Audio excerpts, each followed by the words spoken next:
Stories from Asgard, Norse Myths. Introduction. Norse people lived between 17 and 1100 CE in Scandinavia, an area to northern Europe. During this period, fierce Norse warriors known as Vikings made many brutal raids on neighboring lands. Norse mythology is full of tales about how the Norse gods fought an ongoing battle against giants. Many tales exist about these battles. In the beginning, according to Norse legend, the universe was divided into a world of fire and a world of ice. Where the two worlds met, the ice spawned into frost, and the two frosts ran together to create an enormous frost giant. It battled Odin, chief of the Norse gods, and his brothers. After defeating the giant, Odin and his brothers built the oceans, the skies, and the earth from the frost giant's body. The gods created the first humans and gave them a world called Midgard from their dwelling place. Meanwhile, the giants were banishing to a world of frost and snow.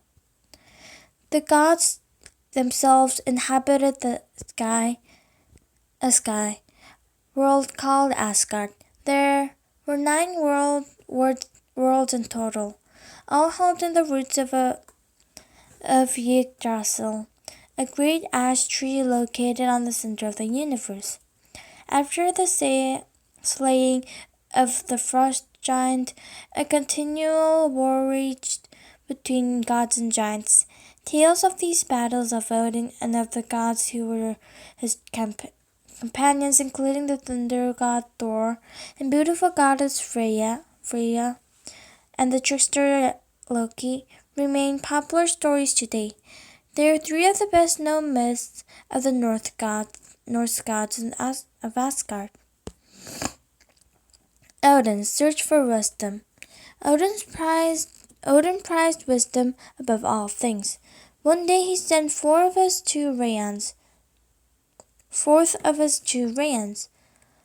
thought and memory, commanding them to bring him word of new marvels. When they returned, the ravens reported the existence of a miraculous well at the roots of the world tree, Yggdrasil. Whoever drank from this well could possess all the knowledge of the universe.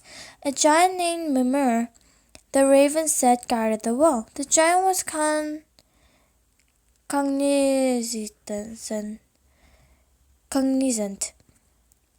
of more secrets in the universe than any other living being.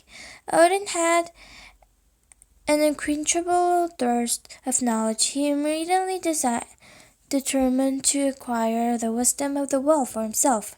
After journeying to the roots of Yggdrasil, he located the well with the giant, Mimir, standing guard, just as the ravens had said. Odin greeted the giant and requested a drink from the well. For I can see what happens in heaven or on earth, he explained, but I cannot observe everything. My vision cannot penetrate the depths of the oceans, and your drink would allow me to gain this wisdom too. Mimir was silent, for he knew that Odin was great among the gods. However, he did not wish to share his wisdom with an enemy.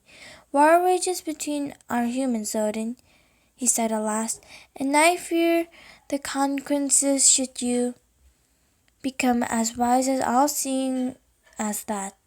I will pay any price you name for a drink from your well, Odin responded pleadingly.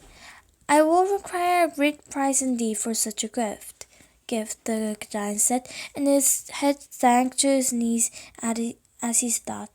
At last he said, From a drink from this well, Odin, I demand one of your eyes. Then I too will be able to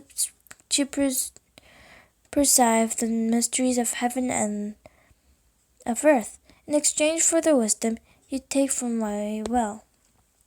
Odin hesitated, for he was certain that the prize would be agony. He also knew that he must have Mimir's wisdom for his own. Very well, he said to Mimir, I promise you my eye in exchange for one drink of water from your well. With heavy reservations, Mimir slowly filled the cup to the brim with clear water from the well. As soon as it was full, Odin snatched the cup and drained it. Ah, now he saw into the depths of the ocean and the height of the sea. Nothing was hidden and everything was known, but the transaction wasn't over. It was time for Odin to pay the terrible price he had promised.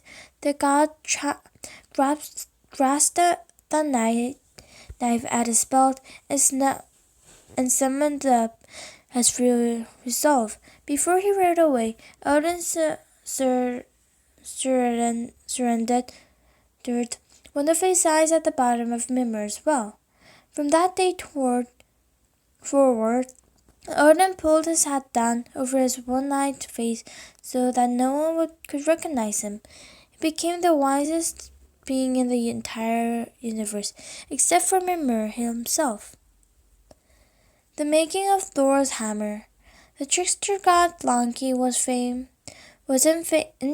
for his pranks, but one day he went too far. This was the day he recklessly cut off all the golden hair of the goddess Sif, the wife of thunder god Thor. When Thor discovered what Loki had done, he was enraged. Trembling before Thor's anger, Loki promised to travel to the world of the dwarfs to obtain new hair for Sif. Loki knew they were master artists, and they could create marvelous treasures with a few strokes of the hammer. While Loki discovered in the world of the dwarves surpassed his wildest dreams. The dwarves weren't only able to make new hair for Sif, they also made the world's deadliest spear and a magical ship that could be flooded and stowed into a pocket. These they gave to Loki as gifts for the gods of Asgard. But Loki greed overcame him. He became even more audacious. He took his treasures to another group of dwarves and taunted them, saying, "Do you see this hair, this spear, and this ship? I'm sure they are the greatest marvels ever created. I recognize that you're great craftsmen, but I wager my own head that you can't make anything equivalent to this." The dwarves,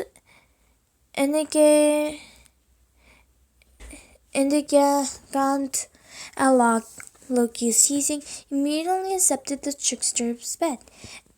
In swift succession, they made a golden boar that could run faster than any horse, and a magical golden ring that produces 9 new rings every 9 days. As Loki saw these treasures take perfect shape, he became nervous. What if he lost the bet, and his head as well? Finally, the dwarves began to make a war hammer. Loki conceived of a way to win his wager. Transforming into a fly, he quickly stung a dwarf on the eyelid just as the hammer came out of the forge. Now the dwarf was unable to see what he was doing. When the hammer emerged, they could all see that it was the most powerful war hammer ever made. It was always strike its target and at once fly back to the hand of its master. But the hammer had one imperfection. Its handle was slightly too short. Loki took all six of his treasures and returned to Asgard. He presented each treasure to a different god. Sif's hair was restored, and Thor was especially pleased when Loki offered him the hammer. The great hammer, Thor's signature weapon, from that day forward, it could crush mountains, and then Thor swung it. Lightning flew. Thor and his hammer became the gods' most powerful defense against the giants. However, the Thors were confident that they had won the wager, so they followed Loki to Asgard to claim the reward from the gods. When the Thors arrived to present their case, the gods agreed that Loki had lost the bet. His head was forfeit. The Thors advanced to Loki to take his head, but the trickster thought quickly. Dancing out of their reach, he pointed out that while the Thors have won his head, they had no right to his neck. The Thors realizingly that they could not take his head without his neck, decided instead to sew Loki's mouth shut as a punishment for his trickery. Then they departed satisfied. Idun's apples. One day Odin, the god Honir, and the trickster Loki decided to butcher an ox for the dinner. After they built a fire, the meat wouldn't cook. Puzzled, the gods looked up, and to their astonishment, they saw an eagle addressing them, and provoked them, saying, "I curse your meat. However, if you give me a share, I'll lift the spell." The gods agreed, but as soon as the meat was cooked, the eagle swooped down and took all the choicest bits. "That wasn't our bargain," Loki cried, seizing a huge tree branch and swiping at the eagle in his anger. The eagle caught the branch in his neck and flew off with Loki still dangling from the other end. Loki found that he had been placed under a spell and couldn't disengage himself from the branch. "Release me!" "Who are you?" he screamed, as the eagle terrified. "My name is Thiassi," replied the eagle, "and I'm a giant in disguise. I won't release you unless you promise to bring me the goddess in Idun and her magical apples."